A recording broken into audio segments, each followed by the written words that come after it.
बहुत अच्छा लगेगा, फीलिंग होगी। कमर सीधी, गायत्री महामंत्र एक साथ। ओम भूर्भुवः स्वः तत्सवितुर्वरेण्यं भर्गो देवस्य धीमहि धियो यो नः प्रचोदयात्। अज्ञानतिमिरान्धस्य ज्ञानाञ्जनशलाकया चक्षुर्मीलितं येन तस्मै श्री गुरुवे नमः। संगीत है शक्ति ईश्वर की है, स्वर में बसे है राम, रागी जो सुनाए रागनी रोगी को मिले आराम। माननीय प्रिंसिपल महोदय जी और इस स्टाफ के सभी टीचर गणों को मैं प्रणाम करता हूं, और सभी प्यारे बच्चों जो आज आपने बहुमूल्य समय यहाँ दिया है, ये बहुत महत्वपूर्ण समय है, ये खाली नहीं जाएगा। आपकी झोली में ऐसे महत्वपूर्ण विचार आएंगे जो आप कहेंगे कि वास्तव में ये तो पूरे स्कूल के लिए होना चाहिए। आइए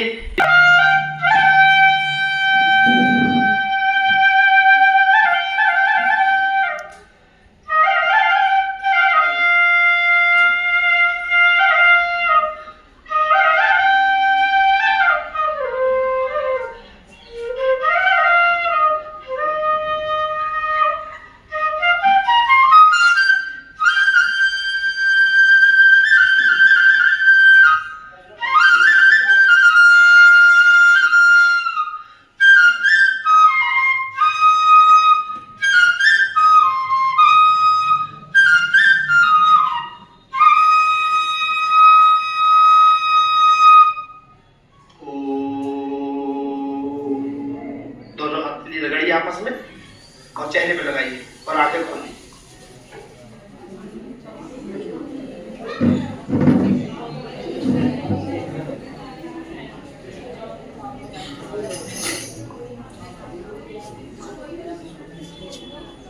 अब मैं आपके सामने एक शानदार प्यारा सा भजन गाने जा रहा हूँ, जिसे आप सब लोग दोहराइएगा और गाइएगा।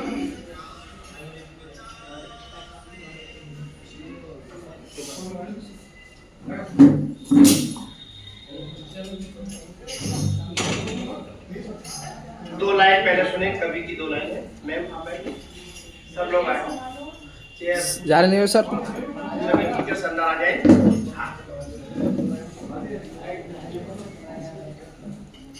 गीत की पंक्तियां शुरू होने जा रही हैं, लेकिन कहा जाता है कि अध्यापक है युग निर्माता, छात्र राष्ट्र के।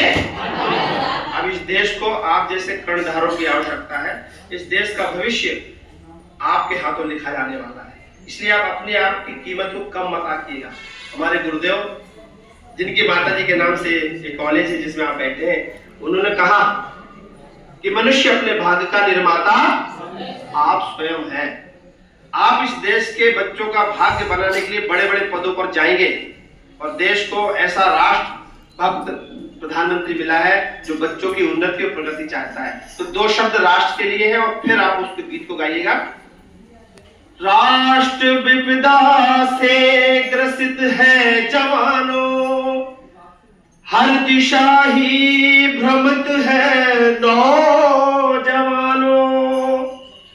तुम्हीं पर आशा टिकी है राष्ट्र की, तुम्हारी ताकत विदित है नौजवानों।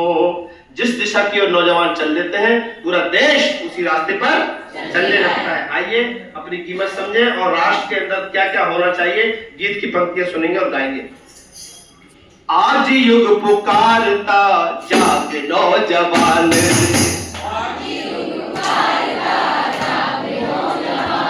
आपकी ताली की आवाज चाहता हूं और गाने की आवाज भी चाहता हूं।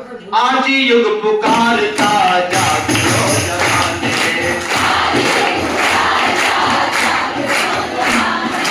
और के संभाल रे संभाल तू कमान रे, और के संभाल रे संभाल तू कमान।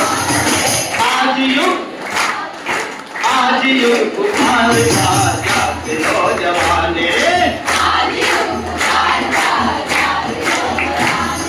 दुर्दशा समाज हाय खटपटा रहा, दुर्दशा समाज भ्रष्ट हुआ तंत्र राष्ट्र संपदा लुटा रहा, भ्रष्ट हुआ मुझिला है न्याय का, मुझिला है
दोनों हाथ ऊपर उठाइए और ढपली की ताल के साथ स्पीड से भागना होगा, ताली बजाते हुए।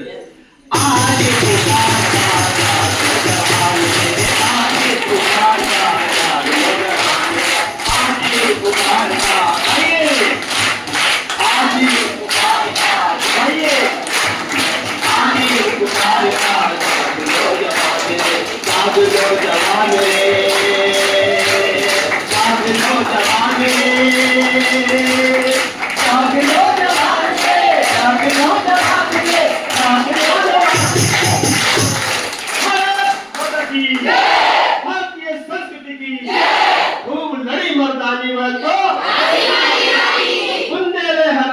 हमने सुनी।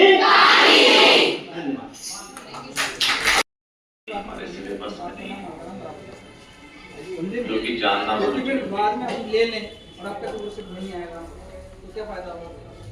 हमारे देश में हम एक बात सुनते हैं कि मनुष्य को धार्मिक होना चाहिए। धर्म की धारणा हमारे यहाँ बहुत थोड़ी बार लोग नहीं आए, इतने सारे लोग हैं, धर्म तीर्थ यात्राएं चलती रहती हैं, बहुत सारी चीजें हमारे आसपास चलती रहती हैं और हम उसको धर्म कहते हैं।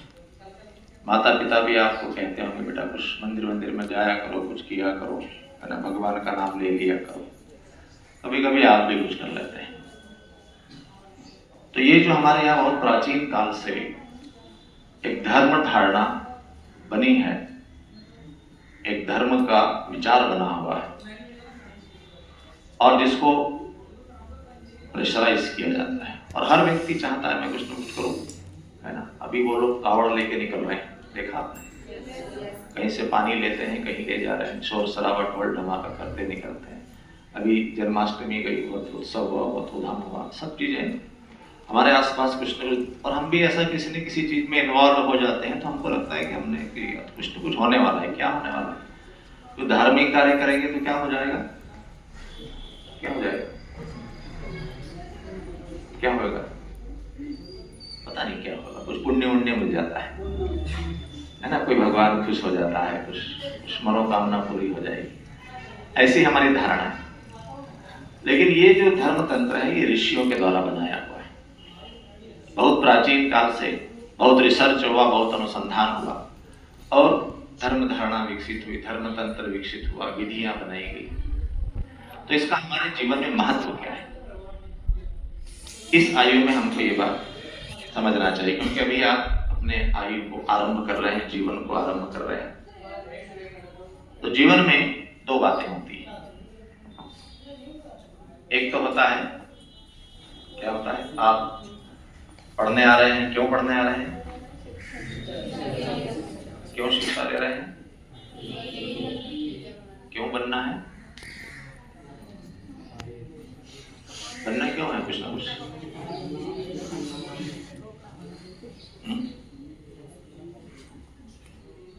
कुछ ना कुछ बनना है। तो क्यों बनना है? करियर संभालने के लिए। हाँ, करियर संभाल लोगे तो क्या हो जाएगा?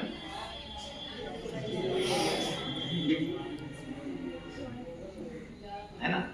इसका मतलब यह है कि हम क्या कर रहे हैं उसके बारे में हमको अभी पता नहीं, कुछ क्लियर नहीं है। मुझे लगता है कि पढ़ाई भी आप देखा देखी कर रहे हो, सब बच्चे स्कूल जा रहे हैं, तब हम भी चल रहे हैं, यस सर, है ना। तो बहुत क्लियर पिक्चर नहीं है, ये दुविधा है।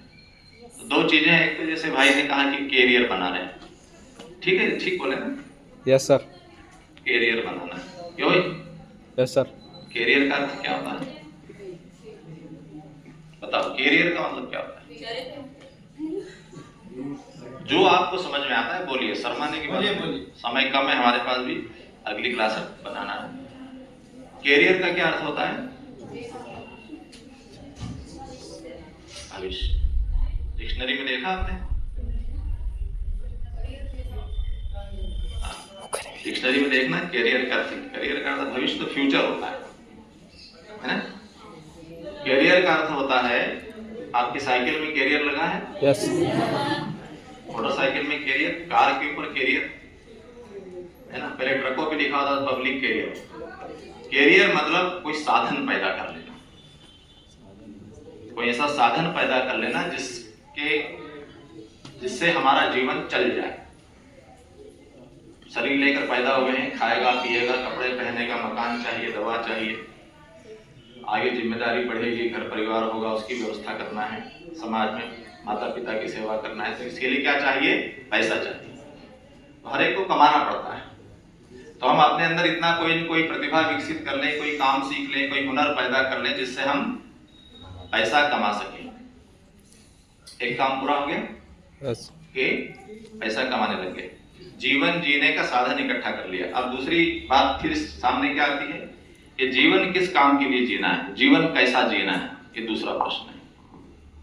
तो पहली चीज तो आसानी से सब कर लेते हैं, सबको ध्यान में, सब उसके लिए प्रयास कर रहे हैं, लेकिन जीवन में जो चूक हो रही है वो क्या हो रही है कि जीवन का, तो ये नेचर ने हमको ये बात सिखाई, बाय नेचर। जब पैदा हुए आप धरती पर तो आपके दिमाग में दो बातें नेचर ने डाल दी। क्या डालती कि बेटा जिंदा रहना है, मरना नहीं। तो जिंदा रहना है तो क्या करो? खाओ। खाना कौन सिखाता है? खाना सीखने के लिए कौन से स्कूल में गए? है ना, छोटा सा बच्चा, उसके मुंह में कुछ लगाइए, जीवान पे रखिए, स्वाद लेगा, गले के नीचे उतारेगा, है ना। yes, और दूसरी क्या बात नेचर ने आपको सिखा दी कि बड़े हो गए तो घर बसाओ, है ना। माता पिता चिंता करने लगते हैं, अब शादी करते हैं इसकी, बड़ा हो, है ना। तो ये चीज सिखाना नहीं पड़ती, व्यक्ति जीव जंतु सभी अपने हिसाब से करते हैं। तो हम भी प्रकृति की नजर में हम भी एक जानवर है जैसे दूसरे जीव जंतु हैं। तो प्रकृति जो है हमको दो बातें बाय नेचर सिखाती है ना। स्वभाव कैसा होना चाहिए, वाणी कैसी होनी चाहिए, हम धन कमाएंगे उसका उपयोग क्या करेंगे, समय का उपयोग क्या करेंगे, स्वस्थ कैसे रहेंगे, अपने आसपास के समाज को अच्छा कैसे बनाएंगे, ये सब बातें कौन सिखाता है? हमारा धर्म तत्व हमको सिखाता है। और आज समाज में जितनी भी समस्या है, जितनी भी परेशानियां हैं, उसका एकमात्र यही कारण है कि मनुष्य को इस बात का ज्ञान नहीं है कि मेरी जिम्मेदारी क्या है। हर व्यक्ति केवल एक दिशा में दौड़ रहा है ना, एक ही बात पर जोर दिया जा रहा है, करियर बनाना है, पैसा कमाना है, ठीक है, अच्छी बात है। तो जब तक मनुष्य जिम्मेदारी नहीं समझेगा, वही आप सड़क पे यहाँ से वहां तक निकलते हैं ना, कचरा पड़ा रहता है, ये कचरा कहाँ से आ रहा है? आसपास के घरों से, दुकानों से, सबने अपने घर दुकान साफ करके कचरा बाहर फेंक, सड़क पे, बारिश हुई, कीचड़ हो गया, मच्छर पैदा हुआ, किसको काटेगा? सरपंच साहब को ढूंढने जाएगा। सड़क को उनका साफ कराना चाहिए ना, हम तो अपना घर साफ कराते हैं। मच्छर सबको काटेगा, परेशानी सबको है। तो जहाँ पर जो लोग अपनी जिम्मेदारी समझते हैं कि कचरा हमको इकट्ठा करना चाहिए, गाड़ी में डालना है, ठीक से उसको हमको डिस्पोज करना है ताकि समाज में गंदगी न फैले। इस तरह से समाज में बहुत सारी गंदगियां फैलती हैं, बहुत सारी गलत बातें फैलती हैं, जैसे नशा फैल रहा है, जैसे कुरीतियां हैं, जैसे बहुत सारी चीजें आप जानते हैं क्या क्या गलत चीजें। उनको ठीक रखना, अपने जीवन को ठीक रखना, अपनी आदतों को ठीक रखना, ये सब चीजें हमको समझ में आएगी कब? जब हम उस ज्ञान को समझेंगे। तो धर्म वो ज्ञान है जो हमको एक अच्छा मनुष्य बनाता है। बड़ा आदमी बनना तो आपको कोई भी बता देगा, कैसे पैसा कमाओ, कैसे बड़े आदमी बनो, बिल्डिंग बनाओ, गाड़ी लाओ, अच्छी बात है, लेकिन साथ साथ में बहुत आवश्यक है कि हम एक अच्छे मनुष्य भी बने। तो अच्छे मनुष्य के लिए बनने के लिए हमको क्या करना पड़ता है? उस ज्ञान को प्राप्त करना पड़ता है, ठीक है। अब उसके लिए क्या करें? प्राचीन काल में हमारे व्यवस्था थी कि गुरुकुल हुआ करते थे, और स्कूलों में जो पढ़ाई होती थी उसमें व्यक्तित्व निर्माण की बात भी सिखाई जाती थी। उसमें हम अच्छे मनुष्य बने, सारी बातें सीखिए। 50-60 करीब विषय पढ़ाए जाते थे गुरुकुलों में, और उसमें यह महत्वपूर्ण था कि अपने जीवन को अच्छा उपयोगी कैसे बनाओ। तो आज उस चीज का अभाव। तो क्या हुआ कि आपके बीच में कैसे ऋषि का अवतरण हुआ, आप सभी का सौभाग्य है, ऐसी भूमि पर आपका जन्म हुआ जहाँ पर एक ऐसे ऋषि का अवतरण हुआ जिसने युग निर्माण योजना की धारणा की, और जिन्होंने एक उद्देश्य से एक अभियान चलाया कि मनुष्य में देवत्व का उदय करेंगे और धरती पर स्वर्ग का अवतरण करेंगे, सारी धरती को हम अच्छा बनाएंगे। इतने बड़े संकल्प के साथ उन्होंने कार्य प्रारंभ किया। तो काम कैसे, कहाँ पर शुरू करना है? ये मनुष्य के अंदर जो धर्म धारणा हो गई, तो उसके लिए उन्होंने 3000 पुस्तकें लिखी, एक बड़ा संगठन बनाया, और सबको उन्होंने 2 अनुशासन दिए। आज समय कम है, लेकिन आपको हम 2 बातें देकर जा रहे हैं। यदि आप इन 2 बातों को अपने जीवन में धारण कर लेंगे तो निश्चित रूप से अगली बार आप बदले हुए व्यक्ति होंगे, है। तो उन्होंने कहा कि भाई पहला तो क्या करो, उपासना करो। वो जो परमात्मा है, जो शुद्ध है, जो पवित्र है, उससे प्रार्थना करो कि हमारे अंदर जो श्रेष्ठता है, अच्छी बातें, उसको उभारें। इसके लिए गायत्री मंत्र होता है, जिसमें कहा धियो यो न प्रचोदयात्, अच्छी बातों को हम सीखें, अच्छी बातों, क्योंकि अच्छी बातें सीखने से ही जीवन सुखी बनता है। पैसा आने से सुविधा बढ़ती है, कि सोचेंगे नहीं कि क्या फर्क पड़ता है, सब दुनिया मजे कर रहे हैं, हम भी कर लोगे, लेकिन परिणाम अच्छा नहीं पूरा ही जाएगा, गलत जाएगा। तो अच्छा बनना, अच्छा जीवन चाहते हो तो अच्छी बातें सीखना पड़ेगा। ये एक हमेशा का फार्मूला दुनिया के हर व्यक्ति के लिए। तो दो बातें हमको अपने जीवन में आप लोगों को विशेष रूप से करना चाहिए कि सुबह जब आप उठते हैं तो उठकर क्या करना है, 15 मिनट सूर्य नमस्कार कहीं भी बैठिए, अकेले में बैठिए, एकांत में बैठिए और प्रार्थना कीजिए कि हे भगवान, हमारी बुद्धि को सन्मार्ग पर चलाओ, हम सभी सही रास्ते पर चलें, सही और गलत समझने की हमको ज्ञान आए, तो सही को हम धारण करें, गलत को न करें, भले उसमें कितना भी हमको लाभ हो, अच्छा लगता हो, और गलत को छोड़े भले कितना कष्ट हो। तो जो सन्मार्ग पर चलेगा वो ऊंचा उठेगा, जो सन्मार्ग पर चलेगा वो अपने जीवन को अच्छा बनाएगा, सुखी बनाएगा और दुनिया को भी कुछ देगा। तो सन्मार्ग की प्रार्थना परमात्मा से की जाती है। भगवान से कुछ मांगा नहीं जाता है कि हमको रोटी कपड़ा मकान दे दे, वो तो मनुष्य को बुद्धि दे रखी है, हाथ पैर दे रखे, कमाओ खाओ दुनिया, है ना। परमात्मा से क्या प्रार्थना करते हैं, उसने सब पहले से जो हमको दे रखा है। प्रार्थना ये करते हैं कि आप हमें सन्मार्ग दिखाइए, हम अपने सही रास्ते से न भटकें। समझ गए बच्चों, क्योंकि भटकने की आयु है आपकी। सोशल मीडिया आपको सिखा रहा है, सिनेमा आपको सिखा रहा है, क्या सिखा रहा है, मजे करो। अभी मजे करने की उम्र, अभी मजे करोगे तो बाद में कष्ट उठाओगे।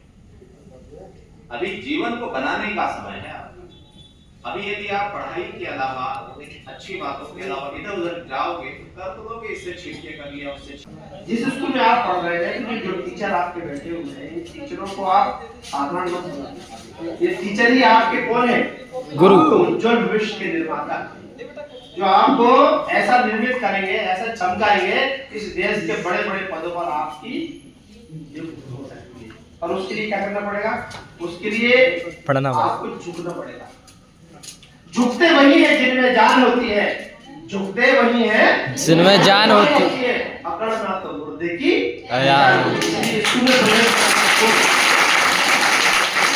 कॉलेज में प्रवेश करने से पूर्व अपने से बड़ों को प्रणाम जरूर करना चाहिए।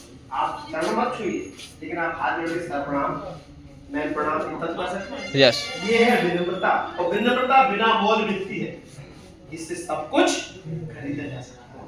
आपने किसी का दिल जीता कभी, एक बार किसी का दिल जीत कर देखिए, किसी का सहयोग करके देखिए, किसी की प्रशंसा करके देखिए। गिराना तो बहुत सारा है, उठाना मन, पानी नीचे गिरता है। किसी कवि ने कहा है कि पानी और मन का स्वभाव एक जैसा है, पानी और मन का स्वभाव एक जैसा है। पानी को मशीन से ऊपर उठाया जाता है और मन को मंत्र से ऊपर उठाया जाता है। तो मंत्र आपको भाई साहब क्या वो मंत्र जपने के लिए तैयार है? Yes sir. आपकी माइंड की पावर शक्ति बढ़ाने के लिए अगर आप गायत्री मंत्र का जाप करते हैं, आप एक संकल्प लीजिए कि मैं घर से निकलूंगी, भगवान के सामने खड़े होकर 5 बार गायत्री मंत्र बोलूंगी। करत करत अभ्यास के जड़मत हो सुजान, रसरी आवाज जावत से सिर पर हो निशान।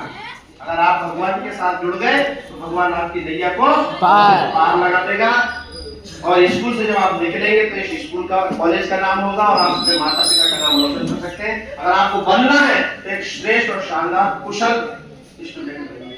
कुशल स्टूडेंट कौन होता है, जो दूसरे की प्रशंसा करता है, जो दूसरे को ऊपर उठाता है। गिराने वाला कभी महान नहीं कहलाता। महान व्यक्ति की पहचान है, चिंता मत करो, इस बार इतना कह दिया तो क्या होगा, आपने उसके अंदर में पावर रखी। और आप कौन है सब, आप कौन है, आप इस हिंदुस्तान के पावरफुल व्यक्ति हैं। यहाँ पर कॉलेज में पढ़ रहे आदरणीय मुख्तार साहब से कहूंगा कि हमारे इस कार्यक्रम का समापन होगा और आप उसको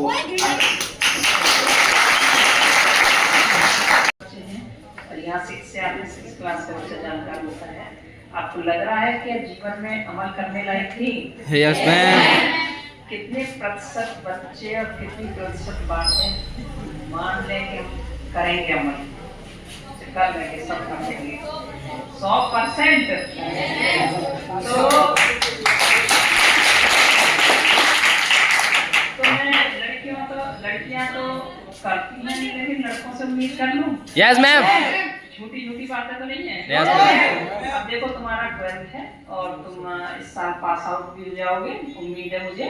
लेकिन ये बात है आपकी, किताबों में जो कुछ पढ़ते हैं वो हमारे जीवन में काम आगे भी जीवन में, आज मेरे जीवन में 10 से 20% आ रहा है, लेकिन जो हम सीखते हैं, जो अभी आपने सिखाया, वो चीजें हमारे पूरे जीवन पर्यंत काम आती है।